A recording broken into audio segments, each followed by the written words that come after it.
Movie की शुरुआत में हम एक बच्चे को देखते हैं जो एक घोड़े को काबू करने के लिए उसे काफी मार रहा था, और जब वो घोड़ा उससे काबू नहीं हो पाता वो उसे गोली से शूट कर देता है। जिसके बाद कहानी कई साल आगे जाती है और हम शॉन नाम के एक लड़के को देखते हैं जो कि फोटोग्राफी के करियर में स्ट्रगल कर रहा है। वो यहाँ एक इमिग्रेंट है जो ग्रीन कार्ड लेकर रह रहा था। उसकी रायली नाम की एक प्यारी सी गर्लफ्रेंड भी थी जो उसे बहुत प्यार करती है। शॉन उसकी भी कुछ रैंडमली फोटोग्राफ्स क्लिक करने लगता है, जिसमें से एक फोटोग्राफ काफी प्राइवेट किस्म की क्लिक हो जाती है। रायली उस फोटो को डिलीट करने को कहती है, लेकिन शॉन को लगता है कि उस फोटो में वो काफी सुंदर दिख रही है और वो डिलीट करने से मना कर देता है। जिस पर रायली उससे प्रॉमिस करने को कहती है कि वो उसकी सेमी न्यूड फोटो अपने किसी भी दोस्त को नहीं दिखाएगा, वो फोटो बस उसके लिए है। जिसके बाद वो दोनों इंटीमेट होते हैं और फिर शॉन अपनी कार की डिक्की खोलता है जिसमें बहुत सारा कीमती सामान पड़ा हुआ था। उसमें से वो एक रिंग उठाकर बॉक्स में डाल देता है और फिर हम उसे उसकी माँ के पास देखते हैं जिनका आज हैप्पी बर्थडे था। शॉन वही रिंग उठाकर उन्हें गिफ्ट कर देता है। शॉन के स्टेप फादर की शॉन से ज्यादा नहीं बनती क्योंकि शॉन उनकी बात नहीं सुनता। वो चाहते हैं कि शॉन एक अच्छी नौकरी करे, लेकिन शॉन को बंद कर काम करना पसंद नहीं है। शॉन अपने दोस्त डेरिक के साथ एक रेस्टोरेंट में पार्किंग वैलेट की जॉब करता है। ये जॉब तो बस दिखावे की थी। असल में ये दोनों उन गेस्ट की कार को पार्क करने के बहाने उनके घर जाया करते थे और दूसरा लड़का उन गेस्ट पर नजर रखता था और घर पर किसी को ना पाकर ये उनके घर से ऐसी छोटी छोटी चीजें चुरा लेते थे जिनके गायब होने की भनक उस घर के ओनर को ना लग पाए। मतलब ये दोनों छिटपुटे चोर थे। इसी तरह जब कार्ल नाम का एक आदमी उस रेस्टोरेंट में आता है, शॉन उसकी कार लेकर उसके घर पहुंच जाता है। घर काफी आलीशान लेकिन खाली खाली था। जिसके बाद उसे वहां एक क्रेडिट कार्ड मिलता है जो कि आज ही मेल से आया था। जिसके बाद वो कार्ल के बेडरूम में जाकर उसका फोन यूज करके उस कार्ड को एक्टिवेट करा देता है। शॉन बिना किसी देरी के वहां से निकल जाना चाहता था क्योंकि अब तो उसके पास पैसों से भरा क्रेडिट कार्ड था, लेकिन तभी उसकी नजर एक ऐसे दरवाजे पर जाती है जिसमें बहुत बड़ा ताला लगा हुआ था। वो ज्यादा लालच नहीं करना चाहता, लेकिन डेरिक जो फोन पर था वो उससे कहता कि ऐसा हाथ मारना जिनसे उन्हें कभी दोबारा चोरी करने की जरूरत ना पड़े। जिसके बाद शॉन एक चाबी से उस लॉक को खोलकर अंदर आ जाता है, लेकिन उस कमरे में बस एक कंप्यूटर और एक चेकबुक पड़ी थी जिसकी वो फोटो लेने लगता है। लेकिन तभी उसकी आंखें बाहर आ जाती हैं जब उसके कैमरे में एक लड़की कैप्चर हो जाती है जिसे चेयर से एक घोड़े की तरह बांधा गया था। इस लड़की का नाम कैटी है। शॉन इसे खोलने की कोशिश करता है। वो काफी घबराया हुआ था। उसकी ये कोशिश कामयाब नहीं हो पाती। कैटी बताती है कि ये सारे लॉक बस एक ही चाबी से खुलते हैं जो कि कार्ल के गले में लटकी हुई थी और फिलहाल वहाँ लगा कैमरा बंद है, लेकिन कभी भी ऑन हो सकता है। वहाँ दूसरी तरफ कार्ल भी बाहर आ गया था और वो डेरिक से उसकी कार लाने को कहता है। डेरिक काफी घबरा गया था क्योंकि शॉन अभी तक वापस नहीं आया था। वो शॉन को फोन करके वापस आने को कहता है। कैटी शॉन से उस रूम को पहले की तरह ठीक करने को कहती है जिससे कार्ल को कोई शक ना हो। जिसके बाद शॉन वहाँ से निकलने लगता है। दूसरी तरफ कार्ल ने उस रूम के कैमरे ऑन कर दिए थे जहाँ कैटी को कैद किया गया था। शॉन की नजर एक कमरे पर जाती है जहाँ हर तरह के औजार और केमिकल्स रखे हुए थे। शॉन समझ जाता है कि कैटी का अंत इसी रूम में होगा। जिसके बाद वो वापस कैटी के पास जाता है उसे बचाने के इरादे से, लेकिन कैमरा ऑन होने की वजह से वो अंदर नहीं जाता और कार लेकर वापस रेस्टोरेंट की तरफ जाने लगता है। लेकिन गलती से वो एक टूल अपने साथ ले आया था जिसे उसने कार की सीट के नीचे छिपा दिया और फिर वो कार्ल को उसकी कार सौंप देता है। कार्ल को उस पर कोई शक नहीं होता। शॉन उस लड़की की वजह से काफी परेशान था और पुलिस को फोन करने की सोचता है।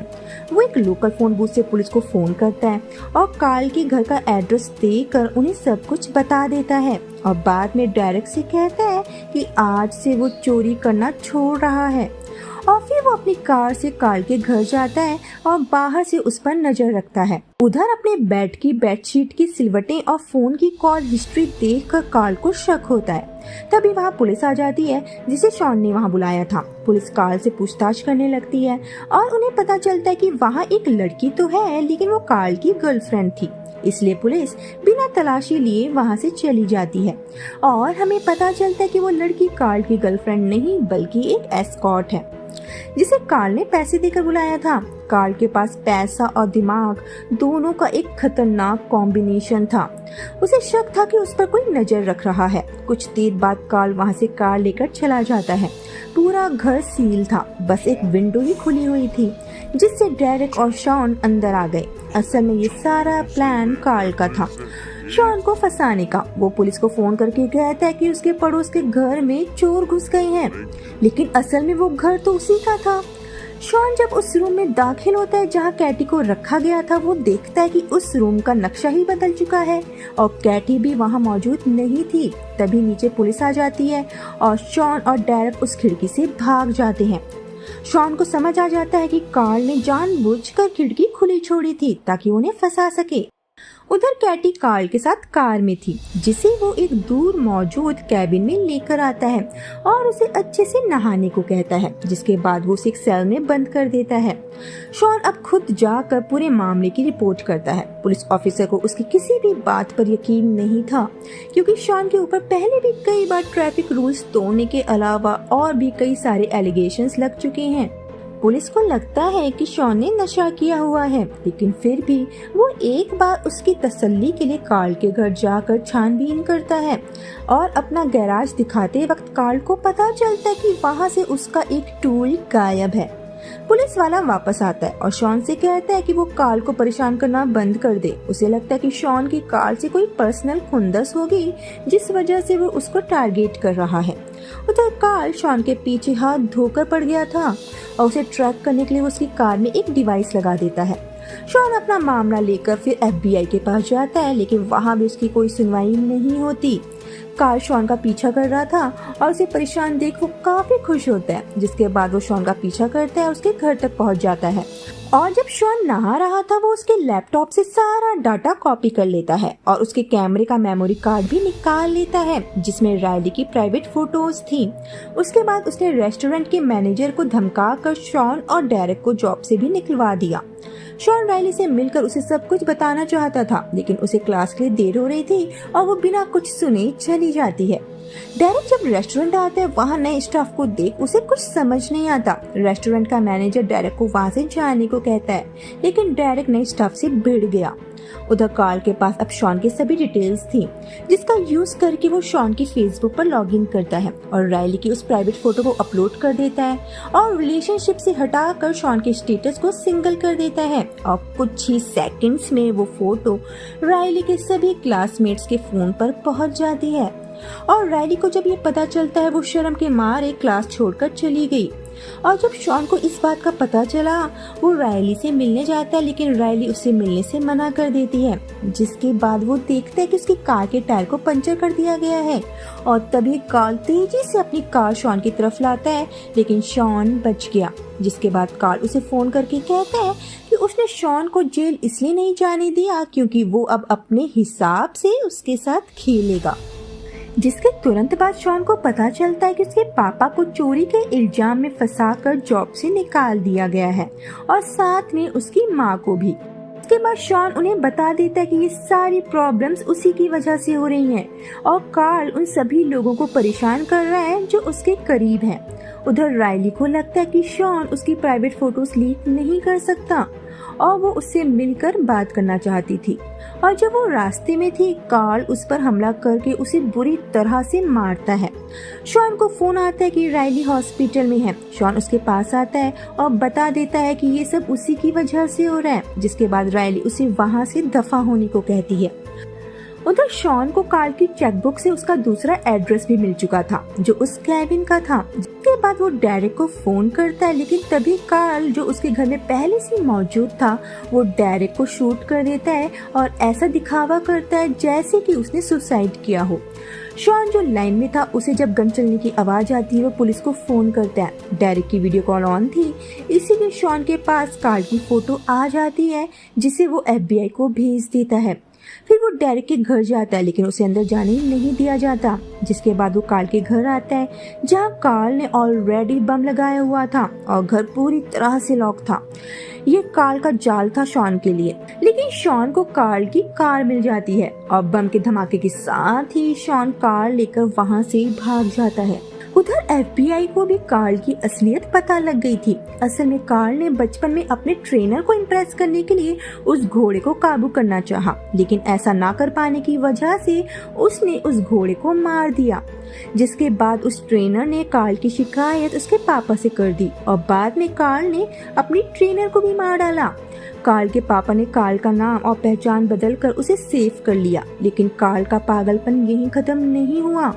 उधर शॉन उस कैबिन में पहुंच चुका था और उसे कैटी मिल भी जाती है, लेकिन तभी कार्ल पीछे से उस पर हमला कर देता है और शॉन बेहोश हो गया। जिसके बाद वो कैटी को एक गड्ढे के पास लाकर शूट कर देता है और इस कत्ल का इल्जाम जाता शॉन के ऊपर, क्योंकि कार्ल ने पुलिस को एक मेल भेजा था शॉन की ID से जिसमें उसने अपने सारे गुनाह कबूल किए थे। उधर गड्ढे में हम देखते हैं कि कैटी अभी जिंदा है। गोली उसके कान को छू कर निकल गई थी और जब वो ऊपर आने की कोशिश करती है उसे उस गड्ढे में कई सारे कंकाल और लाशें दिखती हैं। ये सभी कार्ल के विक्टिम्स थे जिन्हें वो इस गड्ढे में लाकर दफना दिया करता था। कैटी ऊपर आने में कामयाब होती है और शॉन उसे देखकर खुश होता है। कार्ल को इस बारे में कुछ भी पता नहीं था। जिसके बाद कैटी कार्ल के ऊपर एक फावड़े से हमला करती है और वो दोनों वहां से भागने लगते हैं। कार्ल उनका पीछा करता है और कैटी को पकड़ लेता है और जैसे ही वो उसे शूट करने वाला था शॉन पीछे से आकर उस पर हमला कर देता है और उसे बुरी तरह से मारता है। पुलिस जब वहां आती है उन्हें वहां शॉन और कैटी दोनों मिल जाते हैं और कैबिन के अंदर जाने पर उन्हें कार्ल उसी हालत में मिलता है जैसे हमें कैटी मिली थी, मतलब चेयर से एक घोड़े की तरह बंधा हुआ। और इसी के साथ इस मूवी का हो जाता है दी एंड। दोस्तों अब बात करते हैं इस मूवी के लॉजिक की। असल में कार्ल जिसे बचपन से ही घोड़ों को काबू करने का जुनून था वो इंसानों को भी ठीक वैसे ही काबू में रखना चाहता था जैसे घोड़ों को रखा जाता है और उन्हें काबू ना कर पाने की वजह से वो उन्हें मार डालता, जैसे कि मूवी की शुरुआत में उसने उस घोड़े को मार डाला था। ये एक साइको केस है, पैसा, पावर और पागलपन का एक खतरनाक कॉम्बिनेशन। उम्मीद करती हूँ आपको आज का ये वीडियो पसंद आया होगा। मिलते हैं नेक्स्ट वीडियो में, तब तक अपना ख्याल रखिए। टाटा।